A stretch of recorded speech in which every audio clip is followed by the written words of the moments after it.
Hi, fellow classmates, instructors, and friends. This is Ginny, your humble TCM student who knows absolutely nothing about this field, but wanted to start this audio journal to record everything TCM.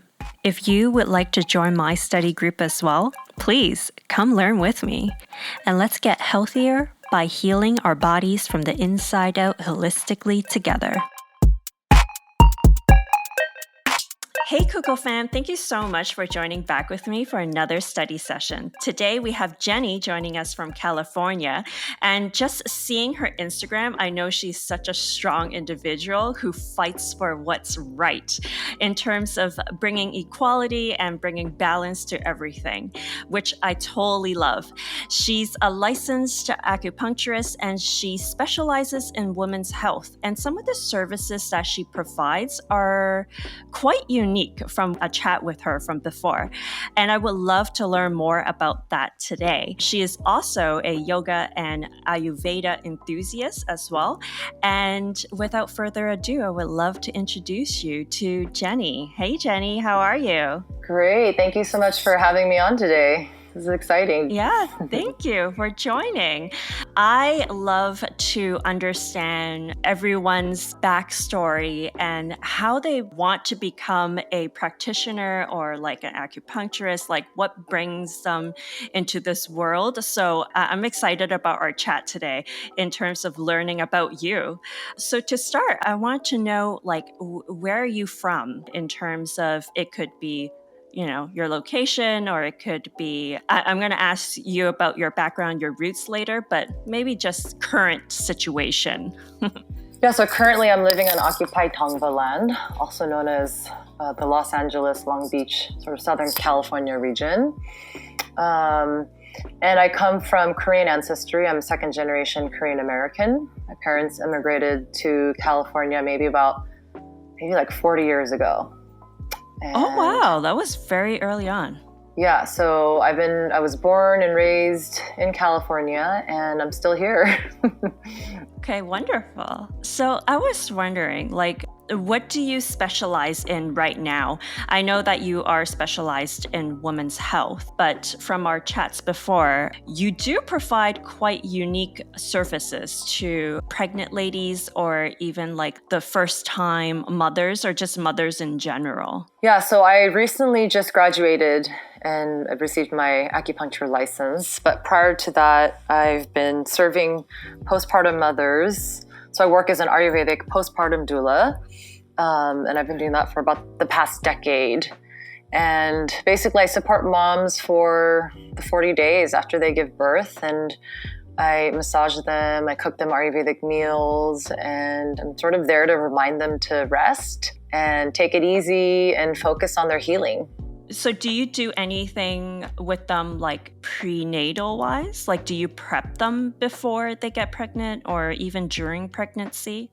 You know, my focus was strictly on the postpartum care because I think that information is lacking in our culture. I think nowadays with like the first 40 days popular book that's come out recently, and I think the woman is from like Chinese ancestry, and so she uses TCM and she uses that medicine to help folks and different meal plans and such. So I think that knowledge is becoming more popular, but when I started, it was something that not a lot of mothers knew about. And to this day, I find that a lot of people, I think they just forget or don't realize, especially if you're a first-time mom, how the challenges of what it means to be a new mother. And so I realized that was a big need that was lacking, and I was called to the work. And yeah, so that's basically what I was focusing on. So I didn't do too much prenatal care, but now as I'm shifting into acupuncture a little bit more, I'd love to focus more on the prenatal care as well as continuing with the postpartum care. Right. Can you explain to us like why it's so important for the 40 days after giving birth? Because you said not a lot of people know about it, and I'm sure we don't know about it neither. So if you could like just give a quick little explanation. So, like moms, I think are pampered, and when they're pregnant, it's very obvious, like, okay, I've got to slow down, take care of myself. But again, I think that knowledge is lacking on just what it means to be a new mother. And it's a huge transition. And in many cultures, there is like 40 days in Latin culture. Like in Mexico, they call it la cuarentena, like the 40 days where the mom stays home. And really, it's a community effort. The community comes together to help support the mom and the baby. In Korean culture, we serve the mom miyeokguk, which is like a seaweed soup, because seaweed is full of iron. Moms lose a lot of blood after they give birth. So we nourish mom with miyeokguk, with the seaweed soup, for 40 days, maybe even more. And I recently found out that there are Korean women that will go to your home after you have a baby and feed you Korean food and massage you, and very similar to what I'm offering. And so it was really interesting to learn that about my own culture, because I knew, in Japan, they have hospitals where after you give birth, they take care of you. You just go there and they provide postpartum care. They feed you, they might even massage you. I'm not quite sure exactly, but it's literally like a hospital that moms go to for care. And so culturally, it's seen, across the board. I think less so in maybe Western culture, but again, I think it's spreading and the knowledge is kind of seeping in. But mothers just go through a huge transformation, and not only physically, but psychologically as well. And I think giving yourself that space to really sit with that and process and heal your body, it can be a huge life-changing experience. Like, it's so cool to learn that in so many different cultures, they have similar things. Like for Chinese, like I've heard that, we have like the postpartum 30 days care, where Chinese people would make this really dark black, like ginger vinegar, I want to say, like, I think it's pig's feet. But basically it's like really gingery, and apparently because you're so inflamed and like, you have to get rid of all of that. They call it air. Totally. Same concept in Ayurveda. Yeah. Yeah. And at the time I'm like thinking like, oh, like why these things so important? And I don't really understand. Like in terms of you're not allowed to wash your hair for 30 days, which I find really gross. Yeah. Because apparently if you wash your hair, then the cold can penetrate, then somehow you might end up having headaches when you're in your 60. Those 30 days to 40 days after you give birth is so important for the rest of your life, so to speak. Oh my gosh, 100%. Yeah, and I mean, I have no idea. And oh wow, I think it's just so cool that you're doing something like this. Yeah, in Ayurveda, they say that the 40 days represents like the next 40 years of your life. So the way that you care for yourself in those 40 days is reflective of like how you experience menopause, how you experience, like you said, like up until your 60s, right? Like how you experience the rest of your health, the rest of your life. It's a starting anew. Your body is replenished with new blood, new everything, down to the cellular level. And so it's an opportunity to start again in a new way.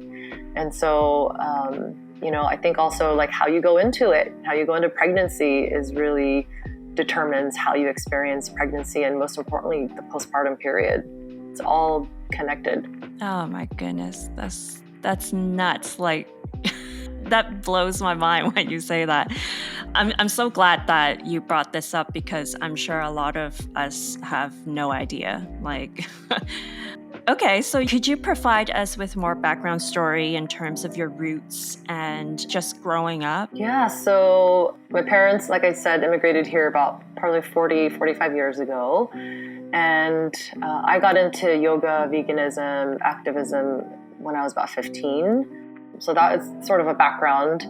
And I was always sort of different, never really followed the norm, whether it's like American culture or Korean culture. I was always very different. My life at home, I think, really inspired me growing up to live a more, or more a sort of natural inclination towards living a more natural life.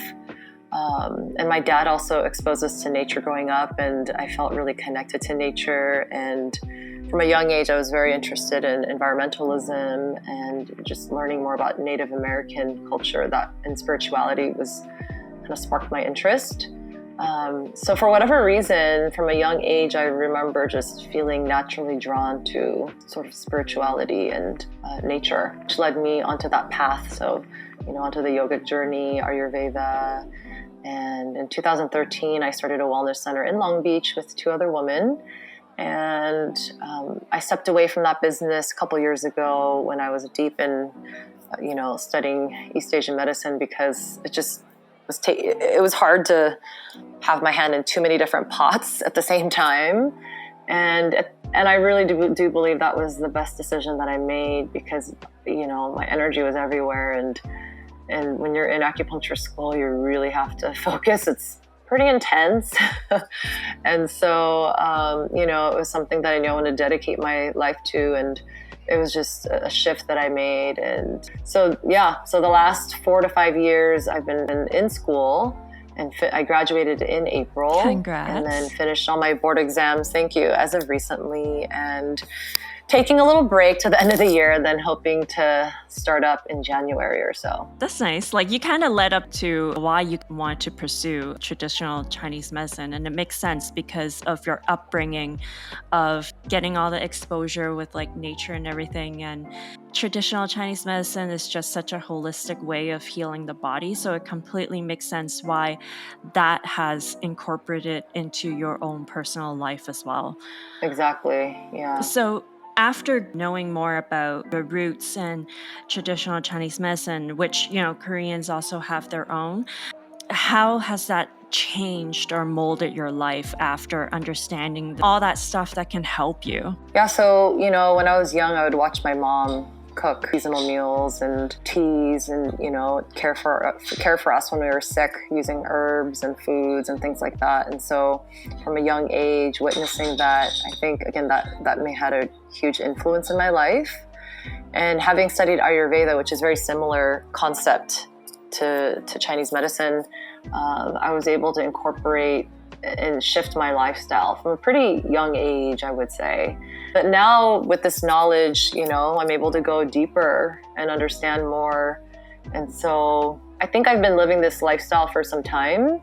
But I think, for example, like living seasonally, choosing to eat foods that are appropriate for the seasons and following different lifestyle practices are going to keep you in a better state of health, mentally and physically, right? Mm-hmm. That's beautiful. So throughout your journey, has there ever been like a very memorable story or moment that you had from your practice or from your study that you came across? It could be a difficult situation or like a challenge you've overcome or an odd case with a client. Do you have any of those stories to share with us? I mean, I think number one, I think it's really important to listen to our patients. And I think people go to the doctor's office and are often ignored. Doctors spend very little time listening to their patients. And a big reason why patients end up distrusting the Western medical industry and wanting to seek other types of healing modalities, right? And so for me, I think it's really important for my patients to feel seen and to be heard. Yeah. And this is a medicine in itself, right? And so for me, I've noticed just listening to them and being present with them, reflecting back what I'm hearing them say and not discrediting what they're saying can create a really huge shift in the person. And that's what it's all about, right? Like those moments. Yeah. Being with them and being present with them, I think is really valuable, something that I want to offer to my patients, and I just want to continue doing that. That's been very memorable for me. Just be present with them. That's great. Because I had a dinner with a friend yesterday and she was just saying how like she would go to her body check. The doctor is just, I guess maybe they've just been in it for like so many years, like 40 plus years, that they don't really care anymore. So most of the time they're jaded, Yeah. Yeah, they're jaded for sure. And not saying that small talk is needed, but as you say, like patients like to be seen. And if there's something going on that you want to tell them and you brush them off, it's not a great feeling for sure. So I totally understand what you're saying, and it's amazing that you're providing that. And I feel like, especially with traditional Chinese medicine, there's always all these small little details that can give you clues to what the root cause might be. And I feel like that's slightly different for Western medicine, because I feel like Western medicine is very targeted in terms of symptoms wise, that it works differently in a way, and even in how to solve this issue. So it's good that you're listening to your patients. Okay, so lastly, I kind of want to ask you, what is one of your philosophies in life and an easy go-to tip that you have for the everyday person to enhance on their own health? So, there's so many things, right? But something I'm working on myself is slowing down. And this concept is so simple, yet is so easily ignored. When we slow down, we notice things more, right? Our patterns, how we speak, how we eat, the choices that we make, and how is our body speaking to us, right? It all starts with noticing first and foremost. And unfortunately, rest is not valued in our culture, so a lot of us just stay busy trying to fill our space with more things to do, or we're just having to, for whatever reasons, people have to work, and sometimes some people have to work 2 jobs just to make it, right? So slowing down, doesn't mean like, okay, quit your job or something, but take just even 1 or 2 minutes when you wake up in the morning to connect with your breath, or when you're walking to slow down your walk and be more mindful how we're walking. I think it's the little things that we do that contribute to the bigger thing, right? And I think slowing down and being able to rest. Even taking like a 5 to 10 minute just power nap if you can is a huge medicine in itself. And it's definitely undervalued in our culture. So I think if we can just slow down a little bit, it can solve so many issues. Yeah. When I was learning traditional Chinese medicine fundamentals, one of the practitioners said that when you feel sleepy, you should just go and sleep. Like just drop everything and just go take a nap for like 10 minutes or 15 minutes. And you'll feel so great after. And I think it's just simple stuff like that we never pay attention to our body. Whenever we do feel tired, we rather turn to coffee instead. I mean, it's true. Like, what's 10 to 15 minutes out of your day? It's like absolutely nothing. And it's healthier than injecting that stuff into your body. Right. And if you keep going and going, you don't notice, you don't hear what your body is saying, right? Yeah. And like you said, if you do notice that you're tired, it's like our culture values productivity and doing over rest and slowing down. So of course, naturally, if you feel tired, it's like, oh, I got to energize and get some caffeine in me or whatever, For sure.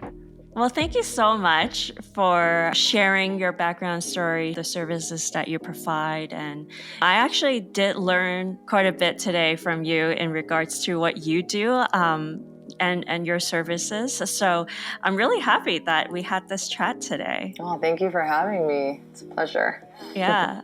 So with that said, please stay healthy and warm out there, and we'll catch you on the next entry. Thank you. Bye. Thank you. If you like this episode, please give it a like. If you would like to hear future episodes, please subscribe. Or if you have any questions about health, please send me an email at kuko.health@gmail.com, which is kuko.health. If you just want to say hi or drop me a DM on Instagram, come follow me at kuko.health, which is, again, kuko.health.